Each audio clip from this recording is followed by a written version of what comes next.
নমস্কার বন্ধুরা, আবার একটা নতুন রেসিপি নিয়ে চলে এসেছি। আজকে তোমাদের খাওয়াবো দই চিড়ে। দই চিড়ে একটা আমরা ছোটোবেলা থেকে অনেকেই খেয়ে এসেছি, কিন্তু আজকালকার বাচ্চারা খেতে চায় না। তাদেরকে কিভাবে খাওয়ানো যায়, সেই জন্যে চিড়ে নিয়েছি। অবশ্যই চিড়েটা ধুয়ে নিয়েছি, পাতলা চিড়ে ছিল, একদম ধুয়ে একদমই মাখো মাখো হয়ে গেছে। মোটা চিড়ে দিলেও হবে, সেটা ভিজিয়ে রাখতে হবে। একটু লবণ দিয়ে দিয়েছি। এখানে নিয়ে নিচ্ছি টক দই, ঘরে পাতা টক দই। অবশ্যই আন্দাজ করে দিতে হবে, এটা অবশ্যই যার যেরকম লাগবে চিড়ের মধ্যে সেই বুঝে দিতে হবে। দিয়ে ভালো করে চিড়ের সাথে আমি মিশিয়ে নিচ্ছি। যেহেতু আমার পাতলা চিড়ে, সেহেতু দেখতেই পাচ্ছ একদম ওই চামচ দিয়ে নাড়লেই একদম ঘ্যাটা ঘ্যাটা হয়ে গেছে। যারা আমরা দই চিড়ে খেতে ভালোবাসি তারা এটাই চিনি দিয়ে খেয়ে নেবো, কিন্তু না, বাচ্চাদের জন্যে করছি, হেলদি খাওয়াতে হবে, সেই জন্যে ওইভাবে খেলে তো হবে না। একটু চিনি দিয়ে দিলাম, 1 চামচ নয়, অল্প কিছুটা, দেখতেই পেলে।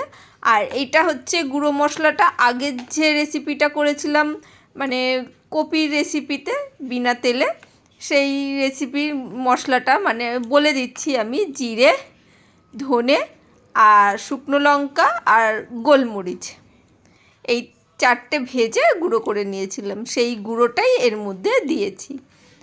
করা ছিল, সেই গুঁড়োটা দিয়ে ভালো করে মিশিয়ে নিলাম।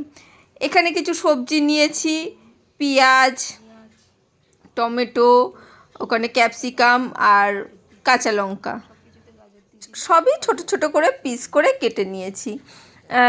একটু ছোট পিস দিলে ভালো লাগবে। আর দেখতেই পাচ্ছ, দেখো চিড়েটা কতটাই শুকনো হয়ে গেছে, জলটা টেনে নিয়েছে, দই থেকে যে জলটা ছিল সেটা টেনে নিয়েছে। সেই জন্যে বেশ কিছুটা জল দিয়ে দিলাম একটু পাতলা করার জন্যে। পাতলা করে নিয়ে এখানে সবজিগুলো আমি সব ওর মধ্যে দিয়ে দিয়েছি, দিয়ে ভালো করে মিশিয়ে নিচ্ছি। সুন্দরভাবে মিশিয়ে নিতে হবে। এইটাকে এবারে কিভাবে ভাজা যাবে, এইভাবে কি ভাজা যাবে না, সেই জন্যে এর মধ্যে একটু বেসন দিয়ে দিলাম। ওই ছোটো বাটির 1 বাটির কম বেসন দিয়ে দিচ্ছি, বেশি নয়, খুব অল্পই বেসন দিতে হবে। দিয়ে ভালো করে এবারে মিশিয়ে নিচ্ছি। ঘন ঘনই থাকবে, বেশি হবে না।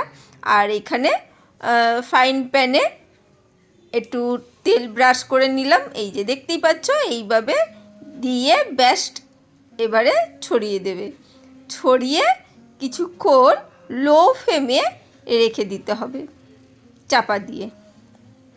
চাপা দিয়ে লো ফ্লেমে রেখে দিলেই দেখবে আস্তে আস্তে বেশ ভাজাটা হয়ে এসেছে, তোলা যাচ্ছে। 5 মিনিট মতন রেখে দিলেই দেখবে, একদম লো ফ্লেম রেখে, কিন্তু 5 মিনিট মতন রেখে দেবে। তারপরে দেখবে খুন্তি দিয়ে এইভাবে তলায় দিলেই কিন্তু উঠে যাচ্ছে। আমার মেয়ে তো বলেছিল এটা চিড়ের প্যানকেক। তোমরা দেখো তোমরা কি নাম দেবে। চলো, আজকের রেসিপিটা এইটুকুনি। আর শশা দিয়েই খেয়েছিলাম ব্রেকফাস্টে, যেহেতু এই যে হেলদি খাচ্ছি কদিন। আর এইটা তো শর্টে ছেড়েইছিলাম, যারা শর্ট ভিডিও দেখো তারা দেখেছিলে। চলো, আজকের জন্য টাটা, বাই বাই। আবার দেখা হবে অন্য কোনো দিন, অন্য কোনো ভিডিওতে। আর যদি ভালো লাগে লাইক, কমেন্ট, শেয়ার করতে ভুলো না। নতুন বন্ধুরা অবশ্যই চ্যানেলটাকে সাবস্ক্রাইব করে দিও। আজকের জন্য বাই বাই।